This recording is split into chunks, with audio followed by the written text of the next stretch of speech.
Hello students, स्वागत है आप सभी का योर एग्री ट्यूटर में। एक ऐसा प्लेटफॉर्म जहां हम बनाते हैं अपनी एग्रीकल्चर की स्किल को और भी बेहतर।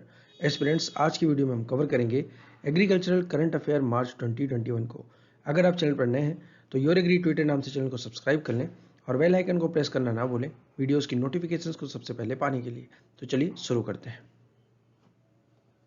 वर्ल्ड मेट्रोलॉजिकल डे सेलिब्रेट किया जाता है हर साल 23 मार्च को और इसकी शुरुआत की गई थी 23 मार्च 1950 को। 2021 में वर्ल्ड मेट्रोलॉजिकल डे की थीम थी the ocean our climate and weather. Students, exam point of view से बेहद इंपॉर्टेंट क्वेश्चन है, आप इसको ध्यान रखेंगे। 105 किलोवाट कैपेसिटी वाले एग्रीवोलेटिक सिस्टम को डेवलप किया गया है आईसीआर के central arid zone research institute Jodhpur के द्वारा। इस एग्रीवोलेटिक सिस्टम को किसानों के फील्ड में इंप्लीमेंट किया जाएगा कुसुम योजना के कंपोनेंट 1 के अंतर्गत।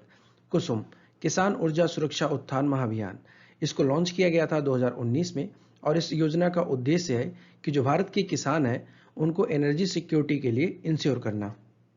हॉर्टिकल्चर क्रॉप्स के लिए 2019-20 का फाइनल एस्टीमेट और 2020-21 का फर्स्ट एडवांस एस्टीमेट रिलीज कर दिया गया है एरिया एंड प्रोडक्शन बेसिस पर। इस टेबल में एरिया मिलियन हेक्टेयर और प्रोडक्शन मिलियन टन में है। एरिया की बात करें तो 2018-19 में एरिया था 25.74 मिलियन हेक्टेयर, 2019-20 में 26.46 मिलियन हेक्टेयर, 2020-21 में हॉर्टिकल्चर क्रॉप का एरिया रहने की उम्मीद है 27.17 मिलियन हेक्टेयर। अब बात करते हैं प्रोडक्शन की। 2018-19 में हॉर्टिकल्चर क्रॉप का प्रोडक्शन था 311.05 मिलियन टन, 2019-20 में हॉर्टिकल्चर क्रॉप का प्रोडक्शन था 320.77 मिलियन टन, 2020-21 के लिए एस्टिमेट किया गया है 326.58 million tonne. World wildlife day 2021 celebrate किया गया 3 मार्च 2021 को और इसकी थीम थी forest and livelihood sustaining people and planet. ये कटिंग है वर्ल्ड वाइल्ड लाइफ डे की ऑफिशियल वेबसाइट से। ये थीम डिसाइड की गई थी यूनाइटेड नेशंस के द्वारा। एग्जाम पॉइंट ऑफ व्यू से इंपॉर्टेंट है, आप इसे ध्यान रखेंगे। APEDA agricultural and processed food products export development authority ने लॉन्च किया है वर्चुअल ट्रेड फेयर 10 मार्च 2021 को। इस फेयर को लॉन्च करने का उद्देश्य है कि जो एग्रीकल्चरल प्रोसेस्ड फूड प्रोडक्ट्स हैं उनके एक्सपोर्ट को बूस्ट किया जाए। अपेडा की स्थापना हुई थी 1986 में और ये एक गवर्नमेंट एजेंसी है। इसका हेडक्वार्टर नई दिल्ली में और इसके चेयरमैन है डॉक्टर एम अंगामुत्तु। ये एक आईएएस रैंक के अधिकारी हैं। ऑफिशियल वेबसाइट है अपेडा की apeda.gov.in। आप इस न्यूज़ को इस वेबसाइट पर जाकर रीचेक कर सकते हैं। Ministry of agriculture and farmers welfare ने एक मेमोरेंडम ऑफ अंडरस्टैंडिंग साइन की है सेंट्रल सिल्क बोर्ड के साथ।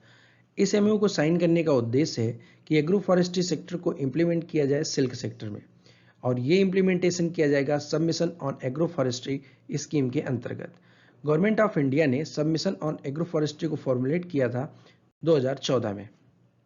Formation and promotion of 10,000 farmer producer organisation की पहली एनिवर्सरी सेलिब्रेट की गई ministry of agriculture and farmer welfare के द्वारा। ये एक सेंट्रल सेक्टर स्कीम है। इसको लॉन्च किया गया था प्राइम मिनिस्टर के द्वारा 29 फरवरी 2020 को उत्तर प्रदेश के चित्रकूट जिले में। इस योजना के लिए बजटीय प्रोविजन था 6,865 करोड़। सुचित्रा दुराई ये एम्बेसडर है इंडिया के किंगडम ऑफ थाईलैंड में। इन्होंने आईसीआर के बिहाफ पर एक प्रेस्टिजियस अवार्ड रिसीव किया है। अवार्ड का नाम है किंग भूमि बोल वर्ल्ड सॉइल डे 2020 अवार्ड और ये दिया जाता है फूड एंड एग्रीकल्चर ऑर्गेनाइजेशन के द्वारा।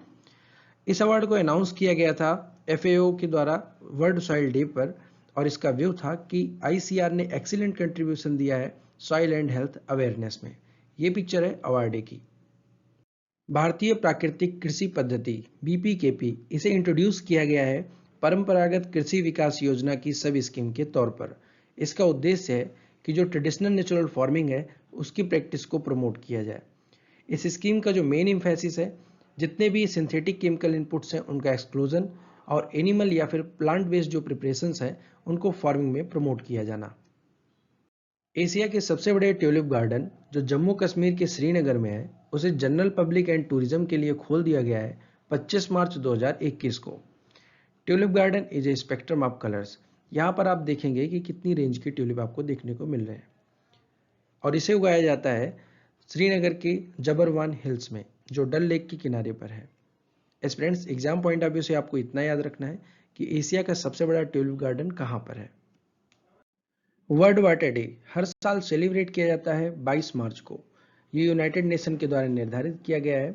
2021 में वर्ल्ड वाटर डे की थीम थी वैल्यूइंग वाटर और इसका फोकस था how we can better protect this vital resource. हम कितने बेहतर ढंग से इस वाइटल रिसोर्स को प्रोटेक्ट करके रख सकते हैं। The international day of forest हर साल 21 मार्च को यूनाइटेड नेशंस के द्वारा मनाया जाता है। 2021 में the international day of forest की थीम थी forest restoration a path to recovery and wellbeing. Aspirants, theme exam point of view से इंपॉर्टेंट है, आप इसे याद रखेंगे।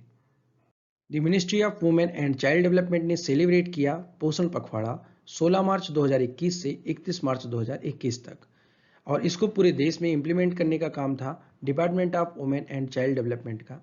इसे सोशल वेलफेयर डिपार्टमेंट भी कहते हैं। उत्तर प्रदेश सरकार के द्वारा 13 मार्च 2021 को 3 दिवसीय काला नमक राइस फेस्टिवल सेलिब्रेट किया गया उत्तर प्रदेश के सिद्धार्थनगर डिस्ट्रिक्ट में। और ये celebration strawberry festival Jhansi, jaggery festival Lucknow के सक्सेस के बाद किया गया। एस्पिरेंट्स, ये पिक्चर है काला नमक राइस की। सेंट्रल गवर्नमेंट के द्वारा एक एप्लीकेशन लॉन्च किया गया है जिसका नाम है मेरा राशन मोबाइल ऐप और ये लॉन्च हुआ था 12 मार्च 2021 को। One nation one ration card प्रणाली की सुविधा के लिए इस एप्लीकेशन को लॉन्च किया गया है। मेरा राशन मोबाइल ऐप बनाया गया है गवर्नमेंट ऑफ इंडिया और नेशनल इंफॉर्मेटिक्स सेंटर NIC की सहभागिता से एसोसिएशन से। अर्जुना सहायक इरिगेशन प्रोजेक्ट, ये प्रोजेक्ट अनाउंस किया गया है उत्तर प्रदेश के चीफ मिनिस्टर योगी आदित्यनाथ के द्वारा 11 मार्च 2021 को। इनका कहना है कि ये प्रोजेक्ट लॉन्च के लिए तैयार हो जाएगा 1 से 2 महीने में। इस प्रोजेक्ट का इनॉग्रेशन होगा प्राइम मिनिस्टर के द्वारा।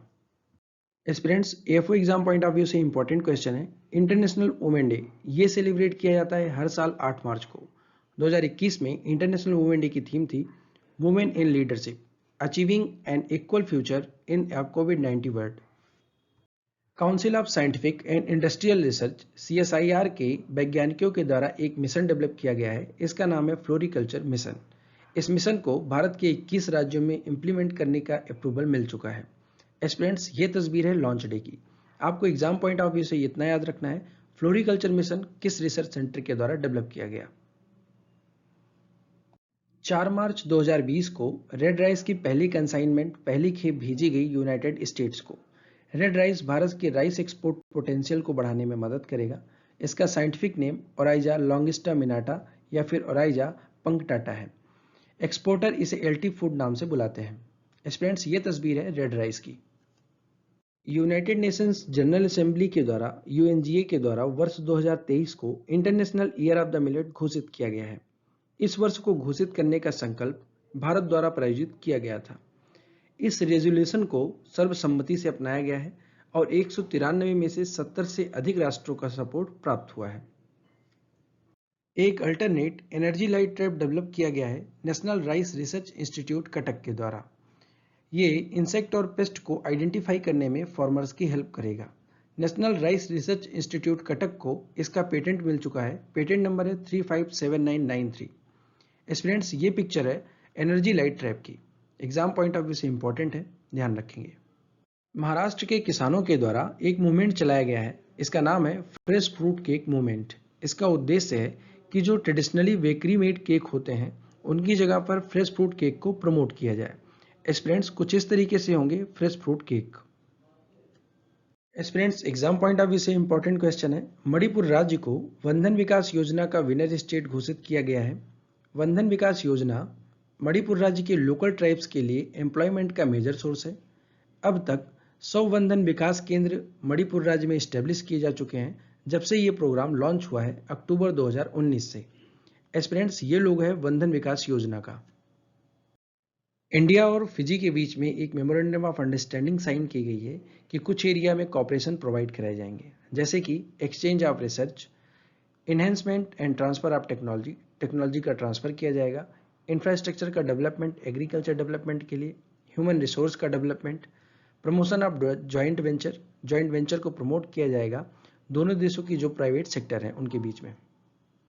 एस्पिरेंट्स, आइए देखते हैं कुछ वन लाइनर क्वेश्चंस को। अतीश चंद्रा को food corporation of India FCI के नए चेयरमैन एंड मैनेजिंग डायरेक्टर के रूप में अपॉइंट किया गया है। ये पिक्चर है अतीश चंद्रा जी की। किस राज्य ने बनाना फेस्टिवल ऑर्गेनाइज किया? बनाना फेस्टिवल ऑर्गेनाइज किया उत्तर प्रदेश राज्य ने कुशीनगर डिस्ट्रिक्ट में 23 मार्च 2021 को। किस राज्य के द्वारा भारत का पहला फॉरेस्ट हीलिंग सेंटर खोला गया? सही उत्तर है उत्तराखंड राज्य के द्वारा। किस राज्य ने स्वर्ण जयंती नारी संबल योजना लॉन्च की? हिमाचल प्रदेश राज्य ने। वर्ल्ड कंज्यूमर राइट्स डे किस दिन मनाया जाता है? 15 मार्च को। Which state has been ranked first in term of MNREGA employment? किस राज्य ने मनरेगा एम्प्लॉयमेंट में पहली रैंक हासिल की है? छत्तीसगढ़ राज्य ने। Startup India seed fund scheme को लॉन्च किया गया है और इसको अप्रूवल दिया गया है अगले 4 वर्षों के लिए 2021-22 से लेकर 2025-26 तक के लिए। इस योजना का उद्देश्य है कि ऐसे एलिजिबल स्टार्टअप जिनको सीड के लिए फंडिंग चाहिए उनको फंड प्रोवाइड कराया जाए। इस योजना को इम्प्लीमेंट किया जा चुका है 1 अप्रैल 2021 से। STSFS कमेटी के अध्यक्ष हैं डॉक्टर HK मित्तल। एस्पिरेंट्स, अगर आपको वीडियो अच्छी लगी तो वीडियो को लाइक करें और शेयर करें अपने दोस्तों के साथ। चैनल को योर एग्री ट्विटर नाम से सब्सक्राइब कर लें। अगर आप वीडियो को फेसबुक पर देख रहे हैं तो वीडियो को लाइक करें और पेज को फॉलो करें। वीडियो की PDF के लिए आप टेलीग्राम ग्रुप को योर एग्री ट्विटर ऑफिशियल नाम से ज्वाइन कर सकते हैं। हम उम्मीद करते हैं आज आपने कुछ नया सीखा होगा। मिलते हैं नेक्स्ट वीडियो में। Thank you for watching. God bless you all.